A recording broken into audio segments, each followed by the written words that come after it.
मोदीजींना मारायचा प्लॅन झाला होता का? मोदीजींना मारायचं टार्गेट हे पाकिस्तानी लांड्यांनी व अमेरिकेने ठेवलं होतं का? मित्रांनो, हे पाकिस्तानी लांडे यांचा देश जो आहे तो नक्षावरती काही दिवसांनी दिसणार नाही. परंतु यांच्यामध्ये एवढी बुगडाला आग आहे, की आपल्या देशातले जे लीडर्स आहे, यांना टार्गेट करणं, यांना मारणं. त्याच्यामध्ये अमेरिकेची मदत घेऊन आता ह्यांनी असा प्लॅन केला होता, की आपला जो लीडर आहे, आपले जे मोदीजी आहेत, त्यांना मारायचा प्लॅन केला होता. मित्रांनो, ही जी घटना घडलेली आहे त्याच्यामध्ये आश्चर्य जाणवतंय, कारण याच्यामध्ये पाकिस्तानचा एक एजंट मारला गेलेला आहे. अमेरिकेचा एक एजंट मारला गेलेला आहे, तो पण बांगलादेश ढाकामध्ये. मित्रांनो, हे जे देश आहेत ना, हे आपल्या शेजारचे देश आहेत, परंतु हे आपल्यावरती सतत वार करत असतात, घाणेरडं पॉलिटिक्स करत असतात आणि बाप बदली संघटना ही यांची असते. मित्रांनो, आतापर्यंत यांचा बाप होता चायना, परंतु आता पाकिस्तानचा बाप झालेला आहे अमेरिका. अमेरिकेसोबत एवढं गोंधळ चालू झालेलं आहे पाकिस्तानचं, की काय सांगू, की आपल्या लीडर्सला मारायला देखील पाकिस्तान आता बघत नाही. परंतु यांचा देश नक्षावरती राहील का नाही याची गॅरंटी नाहीये. परंतु यांना दुसऱ्या देशामध्ये पॉलिटिक्स करायचं, त्यांना तिथल्या नेत्यांना मारायचा प्रयत्न करायचा आहे. परंतु आमच्यासोबत जे आहेत ते आमचे कोर मित्र आहेत, लहानपणापासून आमच्या सोबत आहेत. आमचं आयुष्य त्यांनी बघितलं, ते म्हणजे आमचा रशिया.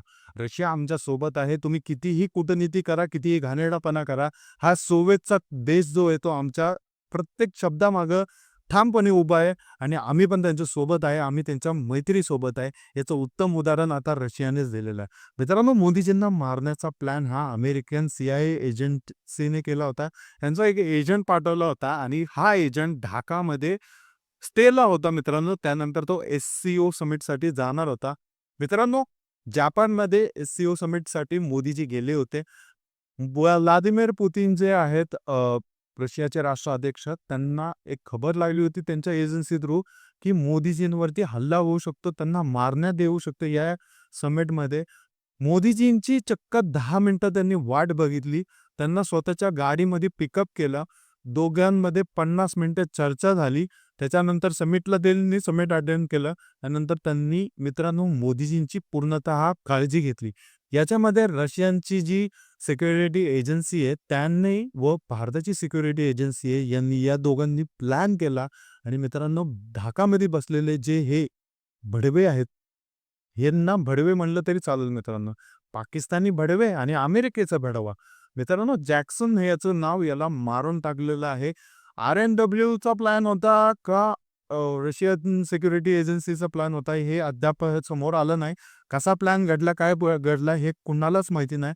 परंतु एखाद्या मोठ्या लेव्हलच्या रँकचा ऑफिसरचा ज्यावेळेस बाहेरच्या देशामध्ये मर्डर होतो, कुठली साधी गोष्ट नाही मित्रांनो आणि ते पण बांगलादेश सारख्या देशामध्ये तो गेलाच का? वेस्टर्न हॉटेलमध्ये तो थांबला होता, 5 स्टार हे हॉटेल.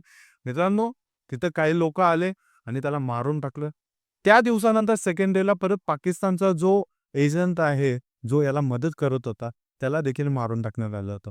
मित्रांनो, या दोघांना मारलेलं आहे आता, पण हे आमच्या सोबत आहेत, जिवंत आहेत असा दावा पाकिस्ताननी व अमेरिकेने केलाय. अमेरिकेने दावा केलाय, की जॅक्सन जो आहे तो अजून पण सर्व्हिसमध्ये आहे आणि काही नाही झालं, तो फिट आहे, काय आहे.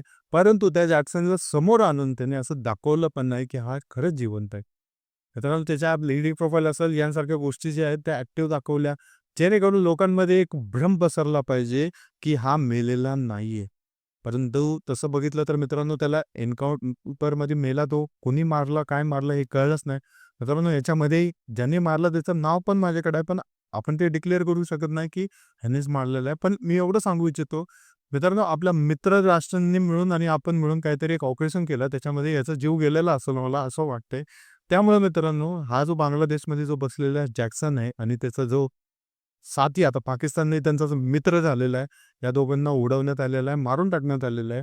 त्याच्यानंतर मित्रांनो, जर आपण पाहिलं, त्यांच्या ज्या डेड बॉड्या आहेत, त्या डेड बॉड्या सिक्रेटली तिथनं बांगलादेश पोलीस तिथं काहीच नाही केलं त्यांनी.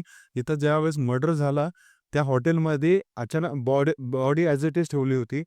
CIAचे जे एजंट्स आहेत ते ढाकामध्ये आले. त्यांनी त्याच्या बॉडीला घेतलं. तिथले जे पण सबूत असतील, प्रूफ असतील ते घेऊन USला गेले. मित्रांनो, तोपर्यंत बांगलादेश पोलिसने काही ॲक्शन घेतली नाही आणि बांगलादेश पोलिसवरती पण असा प्रेशर टाकण्यात आला होता, की या गोष्टी बाहेर आल्या नाही पाहिजे. मित्रांनो, हे वर्ल्ड लीडरला मारायला निघाले होते. मित्रांनो, हे वर्ल्ड लीडरला मारायला निघाले होते म्हणल्यावरती अक्षरशः डेंजरस वाटलं. कारण मोदीजींचं जे नेतृत्व आहे, ते आपल्याला प्रत्येक गोष्टीमध्ये दिसून येतं आणि याचं उत्तम उदाहरण म्हणजे मित्रांनो, त्यांना ज्या प्रकारे बाहेरच्या कंट्रीज अप्रोच करतात, जवळ करतात, त्यामुळं यांची जी आहे थोडीशी जळते. आता या एस-सी-ओ समिटला गेल्यावरती तिथं जर मोदीजींना काही झालं असतं, बरं वाईट झालं असतं, तर सर्व नाव तिथल्या कंट्रीजवरती आलं असतं. जापान, चायना यांसारख्या कंट्रीजवरती आलं असतं. त्यामुळं यांनी असा प्लॅन केला होता, की त्या देशामध्ये त्यांना मारायचं. त्या देशावरती ती जबाबदारी आणायची. त्या देशाचा सगळा आरोप त्या देशावरती आहे ना 140 कोटी जे आपले लोकं आहेत त्यांनी आरोप करायला पाहिजे. या सगळ्या गोष्टी ह्यांनी केल्या